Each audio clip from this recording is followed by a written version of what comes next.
Hi, I'm Caleb, I'm 22. Some days I wonder if I've missed something important in life, or if I never had it in the first place.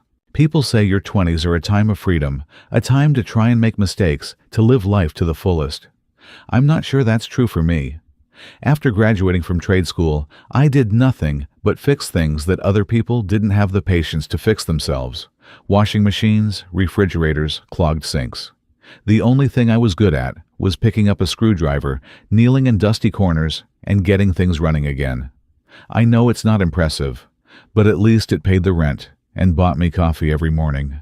My room was above an old bicycle repair shop in suburban Portland. The walls were patchy, the wooden floors creaked when I walked, and the window was stuck on one side so it blew in the winter. The smell of engine oil from downstairs often clung to my clothes, though I was so used to it that I didn't notice. The room was half the size of my garage, but it was mine, or rather the only place where I felt like I had any control over the world. Every morning I woke up to the sound of an old clock that was running nearly 5 minutes behind the real time. I'd pull my hoodie over my head, dig through my pockets for some spare change, and walk 2 blocks to the little coffee shop on the corner. It was my only routine, and the only thing I looked forward to each day. There was nothing special about the coffee shop. The wooden sign was faded, and the glass door was always fogged up every morning. Inside were a few old wooden tables, peeling metal chairs, and the smell of roasted coffee in the air. It felt like a place to pause in the hustle and bustle of life, not a destination for fancy check-ins. But there was one thing that made it different. Rachel. She was the woman behind the counter every morning, the first person I saw when I walked in, and the last person I saw before I left. Her hair was dark red, tied back at the nape of her neck, but a few strands always came loose, curling around her cheekbones when the wind blew in from the street. On her left wrist was a faded tattoo. It looked like a small flower, or maybe it was some symbol I never asked about.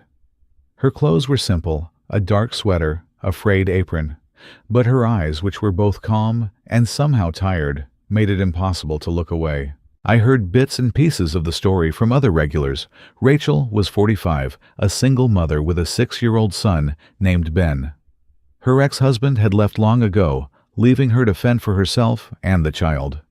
I didn't know how much of it was true, but looking at her tired eyes, I believed at least some of it was true. What surprised me was that she never seemed bitter or sad. Rachel didn't smile much, but when she did, it was a smile that really touched the person she was talking to. Her voice was a little husky sometimes, with a slight sarcastic edge, the kind of voice that made "Do you want sugar?" or not sound more like a joke than a serious question. I don't know why I paid so much attention. Maybe it was because she was so different from the other girls I'd met. No fuss, no show-off, no need to attract attention. She just stood there working, wiping her hands on her apron, asking customers, black coffee or cappuccino, in a monotone voice. But in that normalcy, I found peace, something I couldn't find anywhere else. I also knew that she was 23 years older than me. Even thinking about it felt wrong. Like I was stepping into a forbidden zone that I shouldn't be entering.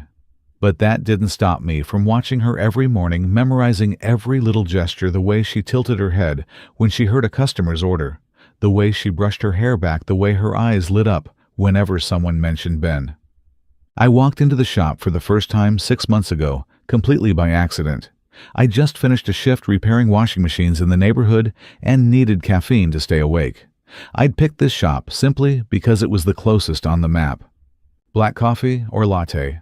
Rachel asked, her voice calm, her eyes glancing quickly at the order board. Black coffee. No sugar, I replied, avoiding her gaze as I handed over the money.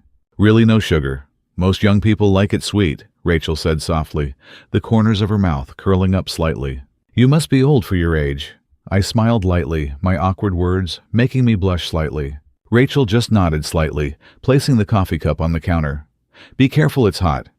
She said, her voice small, but a little concerned. That was our first conversation. Brief, normal, but enough for me to come back the next morning, and the morning after that. Now, 6 months have passed. I still visit the shop every morning at almost the same time, 8:47.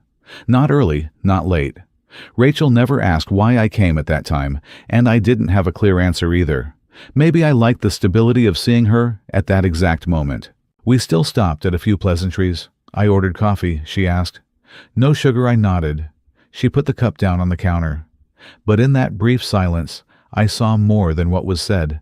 I saw Rachel's eyes when they were tired, saw the faint ink on her wrists, saw her hands calloused from years of work. I didn't dare say more, not because I didn't want to, but because I was afraid of breaking this fragile balance. I was afraid that if I took another step, everything would change, and maybe never be the same again. Now, 6 months later, I still stop by every morning at roughly the same time, 8:47. Not too early, not too late. Rachel never asks why I come that time, and I never explain myself. Part of me is afraid that if she asks, I'll have to tell the truth, that the only reason I choose this time is because it's the only time I feel like the day has meaning. The routine has become a ritual. I walk and the doorbell jingles softly. Rachel looks up from the bar, her hazel eyes glance at me, then goes back to her work. She never asks my name, but she remembers my taste, black coffee, no sugar. I don't ask her about her life, but from the fragments, I learn a few things. Ben likes dinosaurs, hates greens. Rachel usually works the morning shift and is home before noon to pick up her kids from preschool. She often carried an old notebook with coffee recipes and some barely legible handwriting. Those little bits of information seemed meaningless, but to me, they became a picture. I had never cared so much about anyone else, not because I wanted to intrude, but because just watching her made my world quieter. It was a light Wednesday morning. The shop was unusually empty. I sat at a table by the window, holding a cup of hot coffee.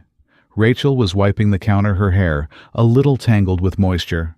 I opened my mouth to ask something, anything, but then just sat there. The silence between us wasn't uncomfortable, but it wasn't exactly comfortable either. It was like a void waiting for something that had no name. "What do you do?" Rachel asked, suddenly her eyes still on the tablecloth. Her voice was calm, but the question took me by surprise. "I fix appliances," I answered, a little hesitantly. "Like washing machines, refrigerators, broken things." I smiled faintly, feeling that my job was not worth mentioning. Rachel nodded slightly, the corners of her lips curling up. "Then you must be good at saving people in times of crisis." She said, her tone teasing, but not hiding the truth in it. "I don't know if anyone would consider a broken washing machine a crisis," I replied, looking down at my coffee, feeling a little embarrassed. "Trust me," Rachel smiled, setting the towel down. "When my kid threw up on the sheets at 2 a.m. and the washing machine died, that was a crisis." She added, her voice hoarse but warm. We both laughed the first time it broke the silence of our usual mornings. We talked more from that day on, not in an immediate intimate way, but in small pieces, me about my strange repairs, her about Ben's habit of sleeping late. I mentioned how rainy Portland was, and she said it reminded her of the old days in Seattle. Gradually, the black coffee questions were replaced by, "Can you sleep?" or "Are you working far today?" I began to realize something. Rachel paid more attention than I thought. She knew I always sat at the table by the window, that I preferred paper cups to ceramic ones for convenience, that I frowned when the blender was too loud. And most of all, she knew I always arrived at 8:47. "Why 8:47?" she asked once, setting her cup down on the counter, looking straight at me. "I don't know," I said, my voice low, avoiding her gaze. Actually, I did. It was the only time I was sure she'd be at the counter, not busy with customers or making deliveries. But I couldn't say it. Rachel smiled faintly, not pressing me for an answer. She turned back to her work, but the smile made my heart beat faster than usual. There was one thing I had never admitted to anyone, the age gap between us. 45 and 22. It was too obvious to ignore, but the more obvious it was, the more attracted I was to it. There was a maturity to Rachel that I didn't find in other girls my age. They were too hasty, too loud, and Rachel was quiet, like a soundtrack I didn't know I needed until I heard it. But at the same time, that gap scared me. I was afraid of what others would think if they knew I came to the bar regularly just to see her. I was afraid of myself, that this feeling might go beyond what should exist between a regular customer and a bartender. The day everything changed came naturally, like all the other major changes in my life. That morning, I arrived at the bar, later than usual because I had to fix an electric stove. It had just stopped raining, and the streets were soaked. When I walked in, Rachel was busy with a delivery order, her hands covered in ground coffee. "Black coffee?" she asked quickly. Her voice hurried, but still warm. "Yeah," I said, placing the money on the counter, trying not to notice that my hands were wet from the rain. She just nodded, poured the coffee into a paper cup, and set it down in front of me. "Be careful, it's hot," Rachel said softly, her eyes glancing at me before returning to her order. I smiled my thanks and walked out, not realizing that I had left the most important thing, my phone, on the table by the window. I only realized it when I was halfway to the next repair shop. Panic set in. The phone contained all the appointments' addresses and work notes. I returned to the cafe, but Rachel had already left for the delivery. Another employee said she had left a few minutes ago. I continued working, half focused, half restless. About an hour later, as I stood outside the bike shop where I usually parked my bike and picked up my tools, a silver Honda pulled up to the curb. The door opened. Rachel got out, holding my phone. "You forgot this," she said, her voice calm, but the corners of her lips curling up slightly. I was stunned for a moment, then hurried over. "You brought it here?" I asked, surprised and slightly confused. "Yeah. I figured you'd need it," Rachel replied, her voice light as air, her eyes darting toward the door. Thank you very much." I stammered, taking the phone back, my hands shaking slightly from the cold and from something else I didn't dare name. "It's nothing," Rachel said, taking a step back. "But be more careful next time. I don't always have time to do delivery service," she added, her voice teasing, but not hiding her concern. I chuckled. "Yeah. I'll remember," I said, still watching her as Rachel climbed into the car. The silver Honda swerved into the traffic, leaving me standing silently on the sidewalk, phone in hand, heart pounding to a rhythm that had nothing to do with caffeine. After the day Rachel brought the phone to me, things between us were no longer the same. It was still the same coffee shop, it was still 8:47 a.m., but the atmosphere was different. It was no longer the awkward silence between a regular customer and the barista. Instead, there were longer greetings, longer looks, and something I didn't dare name. The next day when I walked in, Rachel smiled slightly. "You're on time," she said, her voice tinged with amusement, placing her coffee cup on the counter. "I guess," I replied, scratching my head, unable to hide my embarrassment. "What should I call you? 8:47. Rachel raised her eyebrows, the corners of her lips curling up in a rare, mischievous way. I chuckled. "That sounds okay," I replied, my voice light as the wind. From that day on, 8:47 became her nickname for me. Every time Rachel called me, that my heart skipped a beat, not because of the name, but because of the tone of her voice when she said it. The small talk became more frequent. It was no longer black coffee. Yes, thank you. Instead, it was simple questions that made me feel seen. "Where are you working today?" Rachel asked one morning, pouring coffee and glancing at me. "On Hawthorne Street. Washing machine repair," I said, leaning against the counter. "Washing machines again? I think you should start a crisis response service," Rachel said, half joking, making me laugh. "It depends on the client. Some people consider their machines more important than their pets," I replied, smiling slightly, trying to cover my clumsiness. Rachel smiled back, not too big, but enough to light up the dark corner of the counter. "Yes, Sash." I started leaving little notes. At first, it was just a clumsy thank you. The coffee was great, thanks. Then a few jokes. "If I don't come tomorrow, will you miss me?" Or guess how many washing machines I fixed today? I folded them into small pieces and put them in a napkin or the bottom of a cup. Rachel never responded with a note, but sometimes when I returned to the shop, I caught a look in her eyes, a knowing, secretive look. It was enough to tell me she had read it. One time when the bar was empty, Rachel suddenly asked, "Do you live alone?" she asked, softly, wiping the counter slowly. "Yeah," I replied, my voice a little hoarse with surprise. "The room is above the bike repair shop. It's small." "No family here?" Rachel asked again, her eyes flashing with curiosity. "My family's in Salem. Working here is convenient for freedom." I shrugged, telling the truth. Rachel nodded, her eyes flashing with something hard to name. "I know that feeling," she said softly, as if talking to herself more. Stories about Ben began to appear in the following conversations. Rachel told them in a voice that was both tired and loving. Ben has trouble sleeping. Every night he has to have the green dinosaur next to him to stay still. Yesterday, the dinosaur was soaked because he brought it into the bathtub. I had to dry it for an hour. Rachel said, laughing and shaking her head. I think I understand. When I was little, I had a teddy bear just like that. When I lost it, I cried for 3 days. I said, my voice both joking and serious, making Rachel laugh. That laugh didn't come often, but every time it rang out, it made me feel like I was doing something right. I also heard short stories about Rachel's past. Not many, but enough to piece together a vague puzzle. A broken marriage, an alcoholic ex-husband who left when Ben was too young to understand. Rumor had it that he had quit drinking and returned to the city. Rachel didn't say it directly, but I recognized the weariness whenever someone accidentally mentioned his name. One morning, Rachel said suddenly, as if blurting out, "When I was young, I thought I would have the perfect family. But it turns out, no one taught me how to love properly." Her voice was slightly hoarse, her eyes looking far away through the misty window. I was silent. Not because I didn't know what to say, but because I thought that sometimes silence was the best way to let others hear me. Rachel looked at me a little surprised, then smiled sadly. "You're good at being quiet," she said, her voice a little sarcastic, but not unpleasant. "Because I'm afraid of saying something stupid," I replied, half joking. "Sometimes being stupid is cute." Rachel smiled, her voice softening. Whoa, I began to realize that my feelings were becoming harder to hide. At first, it was just admiration.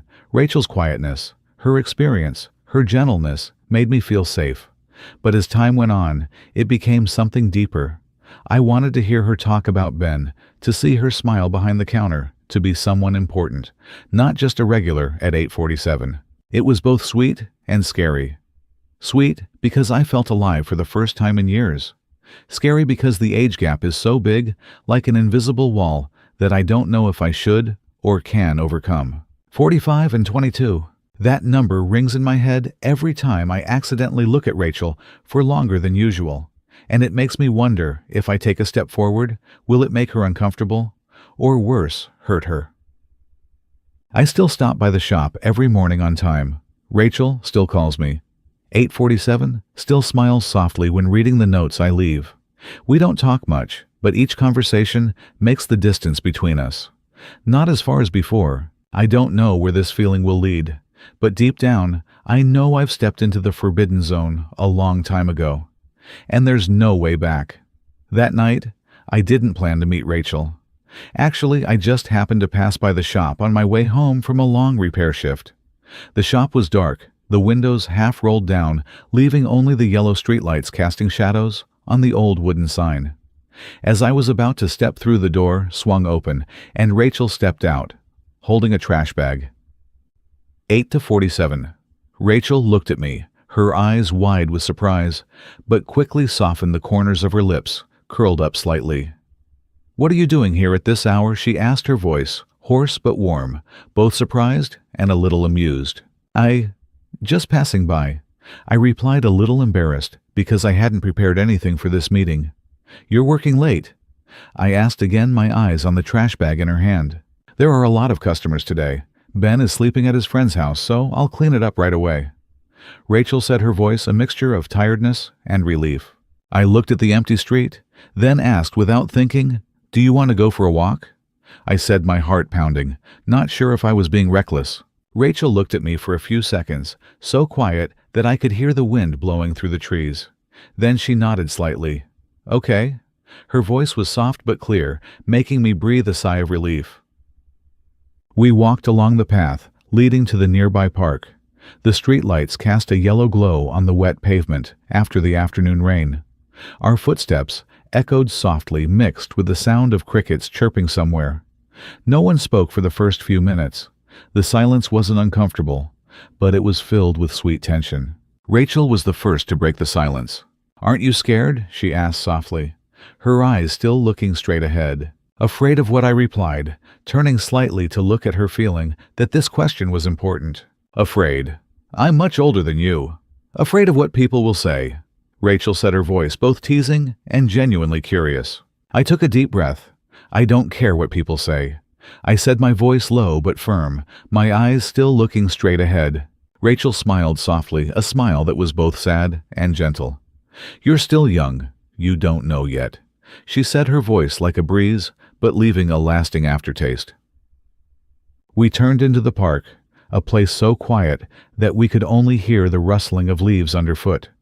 The old stone bench was wet with dew, but Rachel still sat on the edge of the bench, her arms wrapped around her as if to keep warm. I sat next to her, keeping a suitable distance. Not too close, but not too far. "Have you ever loved anyone?" "After your previous marriage?" I asked softly, not looking at her, as if afraid the question was too personal. Rachel was silent for a long time. I almost regretted asking. Then she spoke. "A few times, but it didn't work out. I'm afraid of loving again. Afraid of making the wrong decision again. And I don't want Ben to be hurt anymore." She said, her voice trembling slightly, her hands clasped tightly together. I listened silently. The urge to say I won't hurt you welled up in me, but I knew that promise was too big to say right now. Instead, I simply said, "I don't think you're wrong." I whispered, looking down at my hands. "It's just, you haven't met the right person yet." I added, my voice small but clear. Rachel turned to look at me. In the dim light, her eyes were moist, as if she had something unspoken. "And you think you're right for me?" Rachel asked, her voice almost a whisper, half teasing, half serious. I swallowed, my heart pounding so hard I could hear it in my ears. "I don't know," I confessed, my voice shaking slightly. "But I want to try." I continued, looking straight into her eyes this time. At that moment, the air seemed to stop. There was only the sound of the wind through the trees and my heartbeat. I took a deep breath, then asked, my voice hoarse with excitement, "What if I kissed you?" Rachel was silent for a few seconds. Then she answered softly. Her lips pursed slightly, as if to keep calm. "Let's try." Her voice was shaky but clear. I leaned in, slowly, afraid to scare her, afraid to make myself regret it. When our lips touched, everything suddenly became silent. No more age gap. No more imaginary whispers of society. Just a warm, soft feeling and trembling all the way to the tips of my fingers. The first kiss wasn't long, not explosive, like in the movies, but it was enough to change everything. When we separated, Rachel bowed her head, breathing lightly, while I sat still, my heart pounding so hard I could hardly breathe. "You scared me," Rachel whispered, her voice a little shaky and a little laughing. "Why?" I asked, softly, still looking at her, both worried and expectant. "Because I forgot how much older I am than you," Rachel replied, her voice small but sincere, her eyes looking far away. I didn't say anything. I just wanted to hold on to that moment. The moment when for the first time the age barrier between us seemed to disappear. The next morning I arrived at the coffee shop earlier than usual. Maybe I was hoping to see Rachel smiling like last night, a smile so shaky but genuine that I knew I wasn't alone. But when I walked in, the doorbell rang like it always did, and everything was different. Rachel stood behind the counter wiping the coffee machine. She looked up, her eyes briefly on me, then immediately looked back down. No 8:47, no familiar smile. Just black coffee. Her voice was calm, too calm, as if last night had never happened. "Yeah," I said, my voice low, searching her eyes for something from the night before, but I couldn't find it. She put her coffee down on the counter, not saying another word. I waited a beat, 2 beats, but the silence between us was so heavy that I had to turn away. When I left the coffee shop, my heart felt like a stone. Last night we had kissed, and this morning we were back to square one, or worse, to a point even further away than square one. The third day, things weren't any better. Rachel still greeted me with a thin smile, still poured coffee according to the recipe, but an invisible wall had built up between us after that kiss. I didn't dare ask, she didn't explain. We were both silent, but that silence wasn't as comfortable as before. It was stifling, full of unspoken emptiness. Finally, I mustered up the courage to wait for her to finish her shift. When the shop door closed, I stood outside, hands in my pockets, heart pounding. "Rachel," I called softly as she locked the door. She turned around, paused, but didn't leave. "What are you still doing here?" Her voice was tired, not angry, but not as warm as before. That night, I need to know. Do you regret it? I asked, eyes looking straight ahead, voice trembling but true. Rachel sighed, turning away. I don't regret it, she said softly, then paused. But I'm scared. Scared of myself. Scared of what people will say. And Ben. Her voice caught on the last word. Do you like me? I asked the question, blurting out before I could think. Rachel was silent for so long that I thought I wouldn't get an answer. Then she nodded slightly. Yes, but not now. She said, her eyes leaving me. I swallowed the lump in my throat. I understand, I said softly. And I really did. I understood that this feeling couldn't be forced, and that her fear was real. From that day on, I stopped coming to the shop. It wasn't that I didn't want to see her. On the contrary, I missed Rachel so much that I was going crazy. But I thought maybe distance was what we both needed right now. I didn't want to turn my feelings into pressure on her. Yet every morning when the clock said 8:47, my hand still habitually glanced toward the street leading to the coffee shop. I imagined Rachel standing behind the counter, wiping the coffee machine, bowing her head to tie her hair. I wondered if she remembered me. I guessed. Probably not. At night, I lay in my cramped rented room, listening to the sound of cars outside and thinking about her eyes as she said, "Not now." It was both tender and painful, like an old wound that hadn't had time to heal, yet had been reopened. There were days when I walked to the door of the coffee shop, but turned away.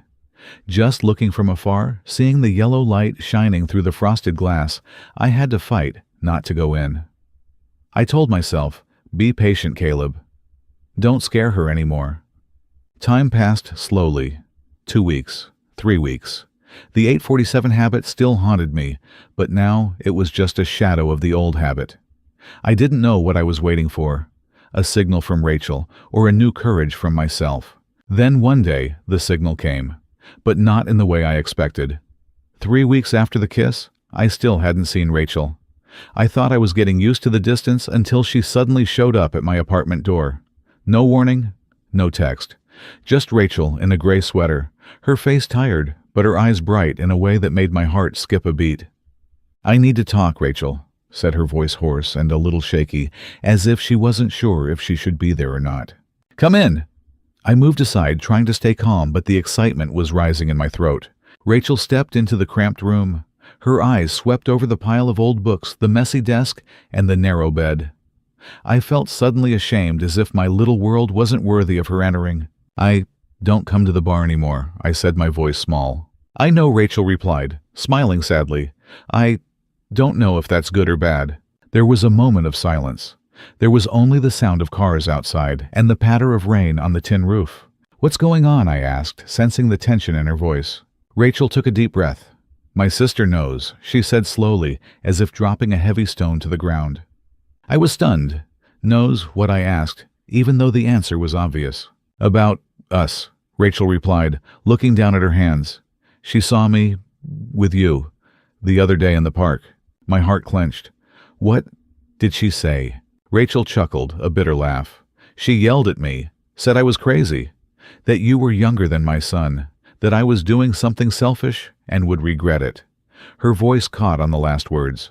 I clenched my fist, trying to keep my composure. And what do you think? I don't know. Rachel sighed, her voice so small it almost disappeared.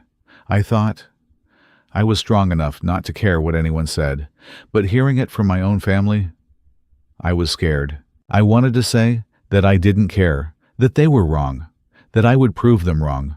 But looking into Rachel's eyes that were both strong and tired, I knew that what she needed wasn't empty promises, but understanding. I don't want Ben to get hurt. Rachel continued, her hands tightening around the hem of her sweater. He's already lost a father. I'm not sure he can handle another blow if things don't work out between us. I fell silent.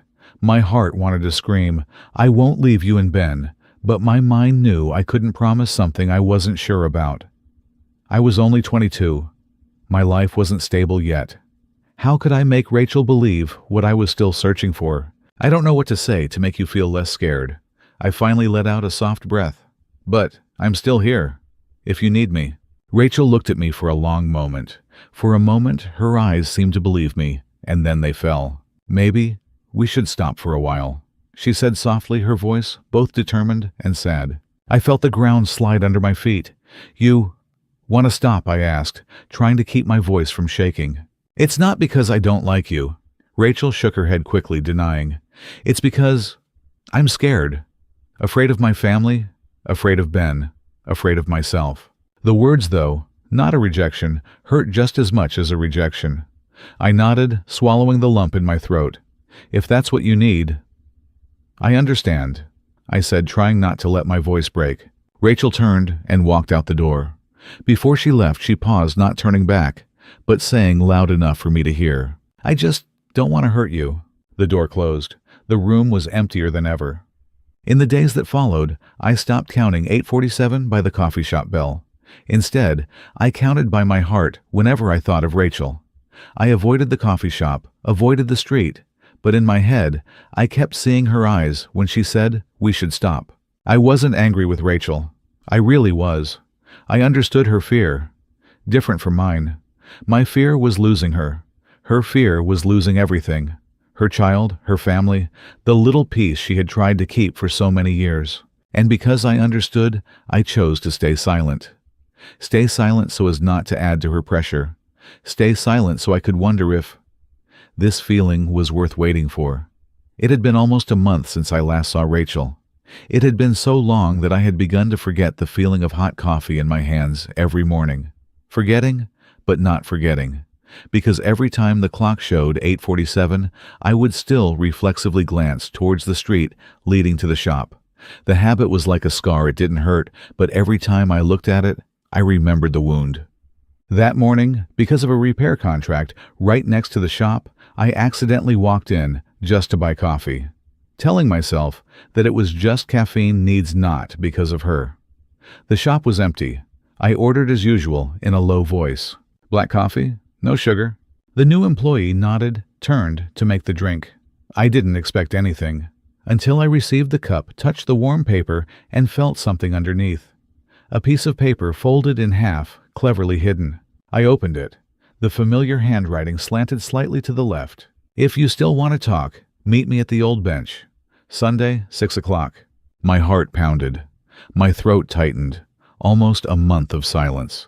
And now just a few words were enough to rekindle all the emotions I'd tried to bury. Sunday came painfully slowly.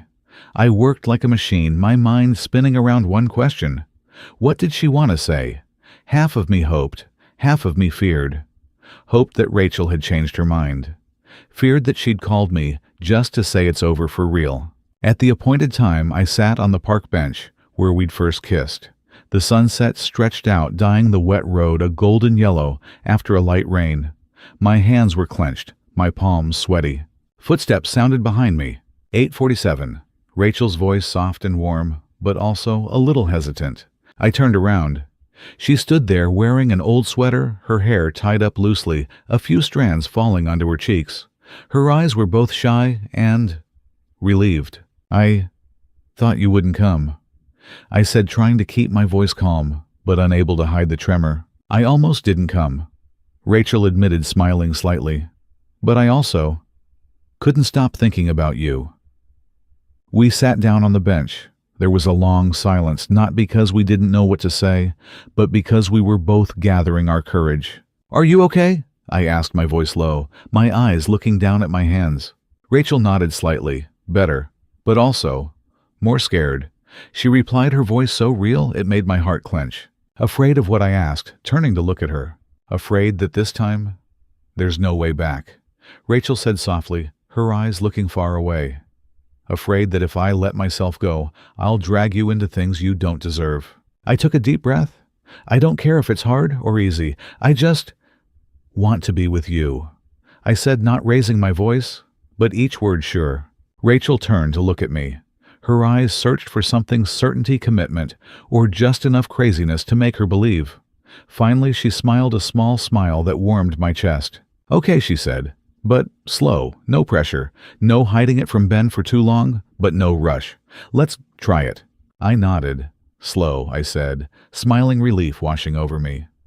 The next few days we started again, but differently. No more avoiding each other, but no more showing off.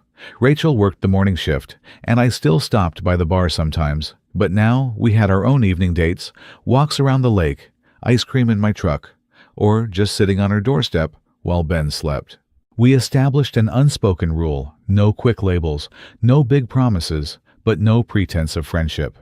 That made every moment a touch of the hand, a longer than usual look, more precious than ever. I began to understand that Rachel was not just the strong woman I had admired. She had her sleepless nights, her quiet worries about Ben's tuition, the new wrinkles on her face, and what made me love her more was that she didn't try to hide them. On Sunday afternoon, Rachel texted me, "Ben wants to go to the dinosaur exhibit. Want to come with me?" I stared at the message for a long time before replying. Not because I was hesitant to meet Ben, but because I was aware of how important this moment was. Not just a date, but the first time entering Rachel's most private world. I arrived at the exhibit early, my palms sweating. When Rachel and Ben walked in, the scene was etched in my mind: Rachel in an old jeans jacket, her hair tied back, and Ben, a 6-year-old boy, carrying a dinosaur backpack twice his size. He was running around his mother shouting "roar" as he imitated the sound of a dinosaur. "Ben, this is Caleb," Rachel introduced, her voice soft, her hand on his shoulder. Ben stopped, his eyes looking at me curiously, half wary, half curious.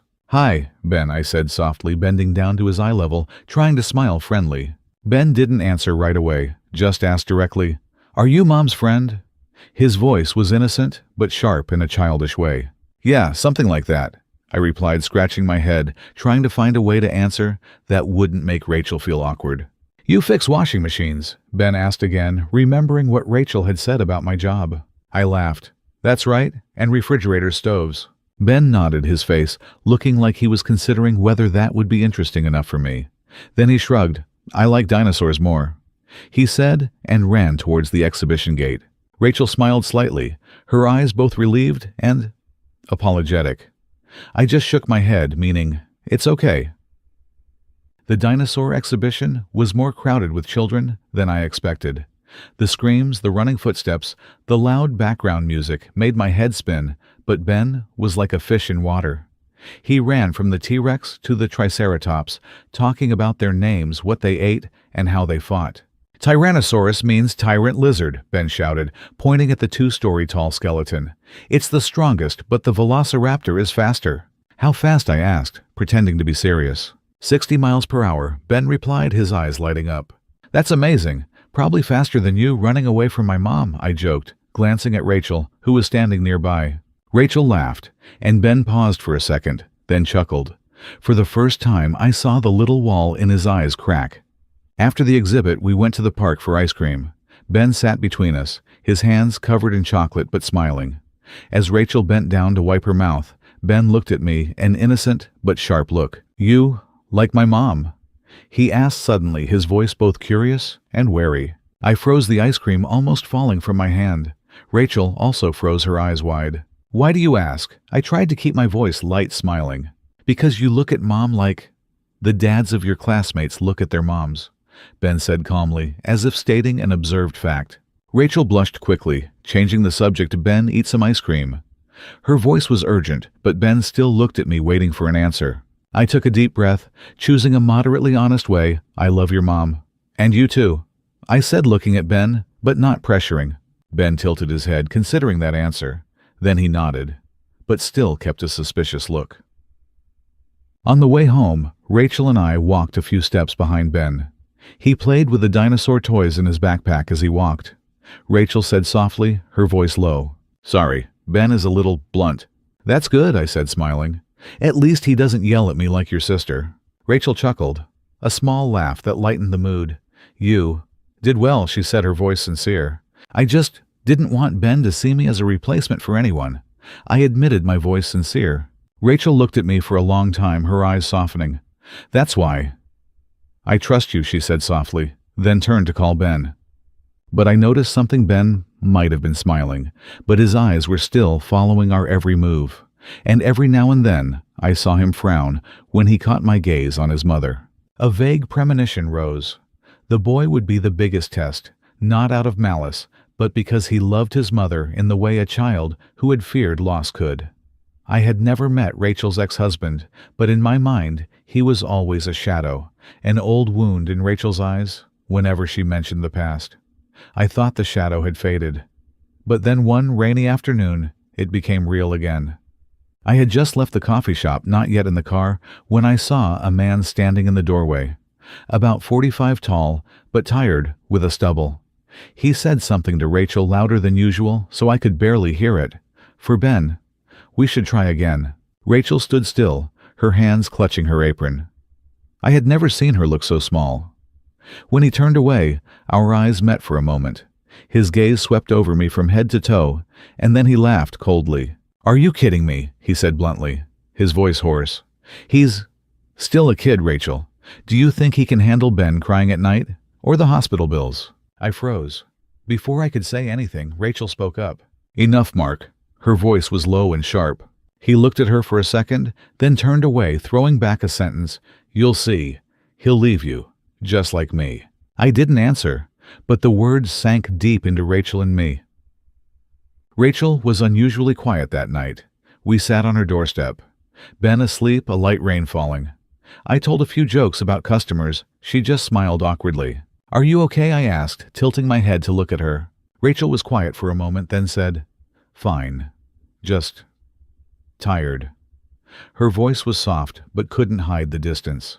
I wanted to say I'm here, but it felt too small for the tiredness she carried. A few days later, I went to the shop in the evening and saw the kitchen light was still on. The door was unlocked. I walked in, calling softly Rachel. She was sitting alone in front of the mirror in the staff room, still wearing her apron. Her hands were clasped around her shoulders, her eyes glued to her reflection. The pale yellow light highlighted the wrinkles around her eyes, something I had never thought of as a flaw, but now I could see how they weighed on her. She looked up, meeting my gaze in the mirror. "You have a future ahead of you," Rachel said, her voice hoarse, almost a whisper. "I don't want to be something you regret." I walked over, kneeling down to her level. "I choose you," I said slowly, each word sure. Not because I lacked options, but because I knew exactly what I wanted. Rachel chuckled, but tears were welling up in her eyes. "You would say that, until you met a younger girl. Then you would—" "Every wrinkle, every scar, every fear. I know it all." I interrupted, my voice shaking but clear. "And you're still here." Rachel's eyes met mine, both fearful and desperate for news. For the first time I saw her walls crack.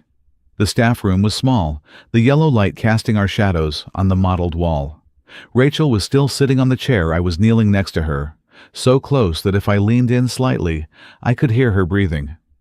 "Caleb," Rachel called softly, her voice trembling as if she wanted to stop me, but also to call me closer. "You're young. Your body isn't the same anymore. You have things I've never seen.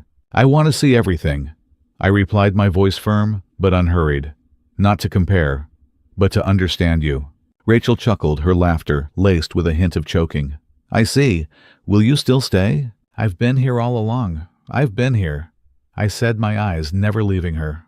Rachel stood up slowly, her back to the mirror. Her fingers tightened around the hem of her sweater. Then she hesitated and pulled it over her head. For the first time I saw the slight wrinkles on her back, the faint scars on her hips, the marks of childbirth work, and old injuries I had never asked about. She stood still, her shoulders tense. "It's me," she said softly, her voice apologetic. "I'm not 20 anymore." I stepped closer, my hand touching her shoulder, warm, unhurried. "I know," I whispered. "And that's what makes you beautiful." Rachel turned her eyes, filled with surprise and tears. I leaned down and kissed the wrinkles at the corners of her eyes, the place she hated most. "I love these marks too," I said, my voice almost a whisper against her lips, "because they're your story." She shivered, not from the cold, but from allowing herself to be seen completely for the first time. The layers of defense she'd built up over the years crumbled silently.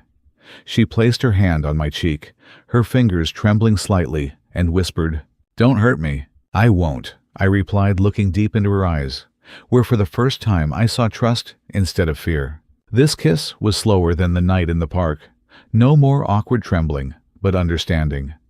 I kissed her lips, the faint scar on her wrist, the shoulder that bore the marks of time.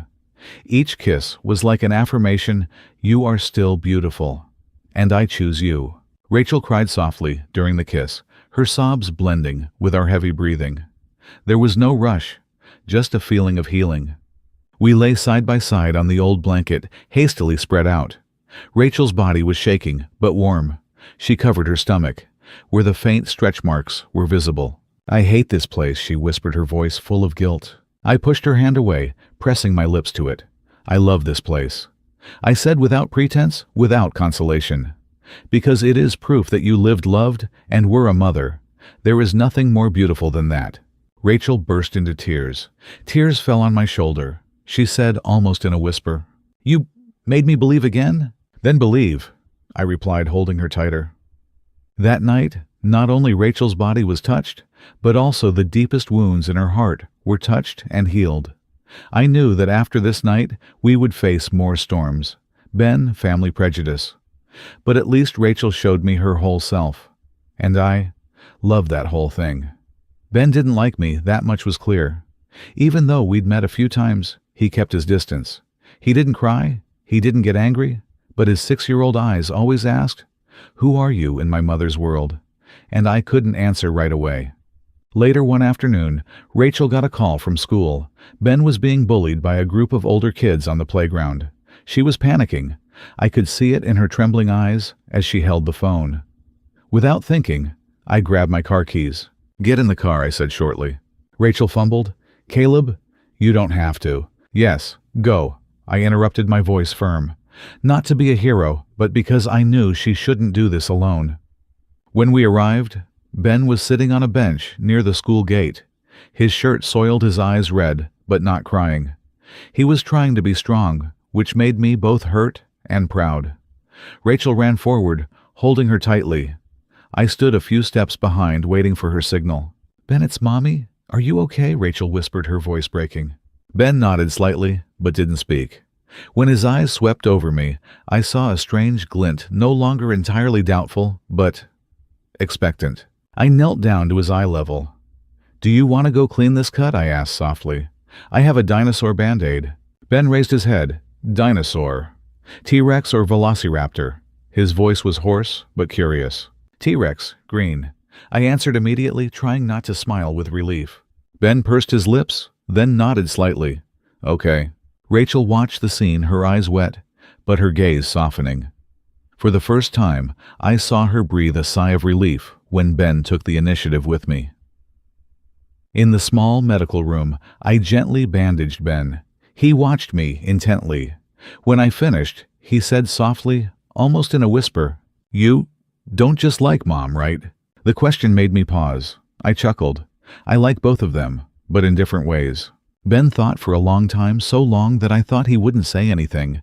Then he whispered, "I like you too. But don't make Mom cry." I took a deep breath, my voice firm, I promise. When we left school, Mark, Rachel's ex, was waiting by the car.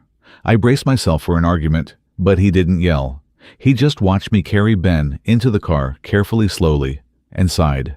"I was wrong," Mark said softly, his voice tired. "I thought you were just a rash kid. But the way you care for him, I see." I was silent, not out of pride, but out of lack of words. Mark turned to Rachel. "I'm not going back, as long as she's happy." Rachel nodded, not angry, not blaming, just sad, but at peace. When Mark left, I realized that an old chapter had just closed, not loudly, but decisively. In the days that followed, Ben gradually changed. He no longer looked at me with suspicion, but with a slow probing, the kind of probing only children have, observing whether I would really stay or disappear like the previous one. I didn't try to force him to like me. I was just there, picking him up from school, playing with dinosaurs, patiently listening to every little story. One night, while Rachel was washing the dishes, Ben pulled me out onto the balcony. "Caleb," he whispered, "tomorrow I'm doing a school play. Mom always comes. Can you go with her?" I paused in surprise, then nodded, feeling relieved. "I'll go." Ben smiled, a full 6-year-old smile. missing front teeth but so genuine that it warmed my heart. That night, Rachel came out onto the balcony, leaning against the railing next to me. The yellow light caught her dark red hair. Ben asked me to go to a play. Rachel asked, her voice soft, but I could hear the emotion in it. Yeah, I nodded. I think he's starting to trust me. Rachel was silent, looking down the street. You know, the day Mark left, I thought I'd never let anyone into my life again. But you're different. I turned, smiling slightly. Is it good or bad? Rachel looked at me for a long time, then smiled. The softest smile I'd ever seen. Different. To make me feel like I'm still worthy of love. A year later. The small apartment in the suburbs is not luxurious, but warm enough. By the window, the cactus pot Ben planted has grown 2 more branches. On the wall, family photos are neatly hung, Rachel smiling gently, Ben holding a green dinosaur, and me standing next to her. Not far, not close, just enough to understand that I belong here. In the morning, sunlight filters through the thin curtains. Rachel sits on the sofa, wearing my old hoodie, her legs pulled up, reading a book. Her red hair is loose, a few strands sticking to her cheeks, but she doesn't care. I walk in from the kitchen, holding 2 cups of coffee. Do you remember the question that night? I ask, placing the cups in front of her. Rachel looks up, her eyes still dreamy behind the pages of the book. Which question? She asks, her voice soft, but her lips slightly curved. I asked what would happen if I kissed you. I remind her half-jokingly. Rachel laughs, a soft but warm laugh that I want to hear forever. She put down her book and pulled me closer. The answer is the same, Rachel said, her eyes shining. Try it. I leaned down and kissed her, no more shaking, no more fear. Just the peace and security and warmth of a real home. Ben ran by screaming because he'd just won a video game, and we laughed between kisses. None of us knew what the future would hold. But right now, in the middle of this peaceful morning, I knew I belonged in Rachel's arms and next to a 6-year-old who loved dinosaurs. As the story ends, Caleb and Rachel, 2 people who once stood on opposite ends of the world, have found each other amidst seemingly insurmountable barriers. Age, social prejudice, past scars, all do not disappear, but they are no longer a burden. Because true love does not erase wounds, but learns to love those wounds. The message of the story is simple. No one is too old to love, and no one is too young to understand what true love is. When the heart opens, all limits are just numbers. Thank you for accompanying the story from the first pages to this peaceful moment. If you find yourself finding a little sympathy, a little warmth in Caleb and Rachel's journey, please support daily unexpected stories by subscribing to the channel, so you don't miss out on new stories full of surprises and emotions. See you again in the next journey, where seemingly ordinary stories contain extraordinary things.